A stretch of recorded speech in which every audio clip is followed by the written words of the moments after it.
नमस्कार दोस्तों।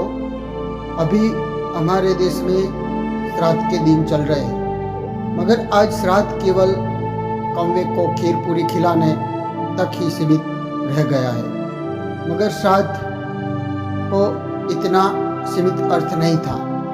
श्राद्ध में देखें तो 3 बातें आती है। एक स्मरण, दूसरा आदर और तीसरा कृतज्ञता। स्मरण यानी हमारे पूर्वजों, महापुरुषों, वीरों, संतों, शहीदों को स्मरण करना। आदर यानी उनके जीवन में से प्रेरणा लेकर उनका आदर करना, उनके विचारों, उनकी मान्यताओं, उनके सिद्धांतों, मूल्यों के प्रति हमें आदर भाव बढ़ाकर हमारे जीवन में उनसे प्रेरणा लेना, उनके गुण हमारे जीवन में लाने का प्रयास करना यानी आदर। तीसरा कृतज्ञता। कृतज्ञता यानी आभार भाव प्रकट करना। पूर्वजों ने हमारे लिए जो कुछ भी किया उनको ही स्मरण करके उनके प्रति आभार भाव प्रकट करने के लिए हमारे परिवार, देश, धर्म के लिए जो उन्होंने किया उनको स्मरण करके उनकी याद में कुछ दान पुण्य करना, कुछ अपने से जो भी हो सके वह श्रद्धांजलि के रूप में कुछ देना, भावांजलि, तर्पण आदि करना यानी कृतज्ञता। मगर आज काफ़ी नवयुवान हमारी परंपरा, धर्म, मर्यादाएं, नैतिक मूल्यों से विमुख होकर स्वच्छंदी बनते जाते हैं। काफ़ी माता पिता की यह फरियाद है कि मेरा बेटा हमारा धर्म, रीति रिवाज, परंपरा, सभ्यता को मानता नहीं और उनका विरोध करके पश्चिम संस्कृति की ओर बढ़ रहा है। किंतु उनमें उनका दोष नहीं, क्योंकि हम ही हमारी परंपरा, आदर्शों, धर्म की उनसे बात नहीं करेंगे।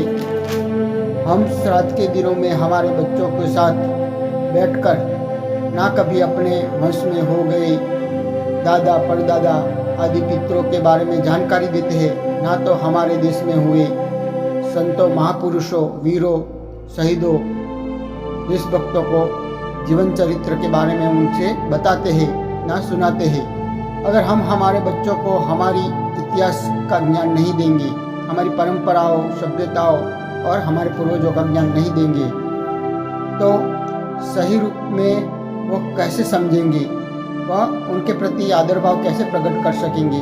क्या हमारे पूर्वजों के प्रति आदर भाव उनके जीवन में रहेगा? हमने श्राद्ध का सही अर्थ ही लोप कर दिया है। आज तो श्राद्ध के नाम पर पितृदोष, आर्थिक हानि आदि आदि भय बताकर सोशल मीडिया में लोगों को डर से पितृभक्ति के प्रति आदर प्रेरित किया जाता है। मगर श्राद्ध में केवल खीर पूरी खिला के हम काम धंधे पर चले जाते हैं।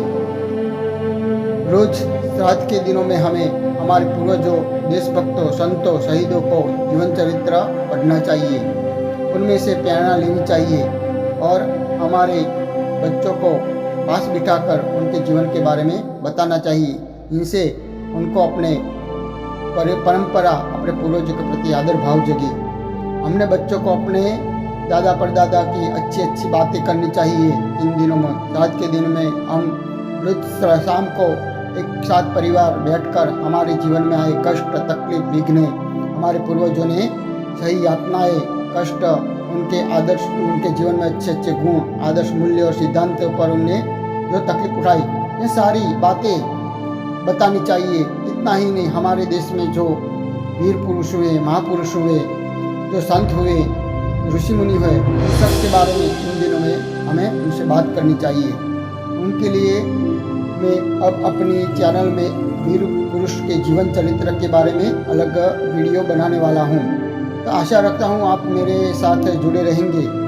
इसके लिए आपको मेरी ये यूट्यूब जीवन दृष्टि चैनल है, यह उसमें ऑल नोटिफिकेशन पर क्लिक करके मेरी ये चैनल को सब्सक्राइब करना होगा, तो मेरे सारे वीडियो आपको मिलेंगे और मेरी यदि यह प्रयास आपको पसंद आया हो तो आप मेरी यह चैनल को ज़्यादा से ज़्यादा सब्सक्राइब, शेयर और लाइक कीजिए, ताकि मैं ये विचार ज़्यादा से ज़्यादा लोगों तक हमारे परंपरा धर्म को समझे, रीति रिवाज को समझे, इसलिए सबके पास ये विचार पहुँचे। ऐसी आप सबको मेरी नम्र विनती, इसके साथ आप सबका धन्यवाद।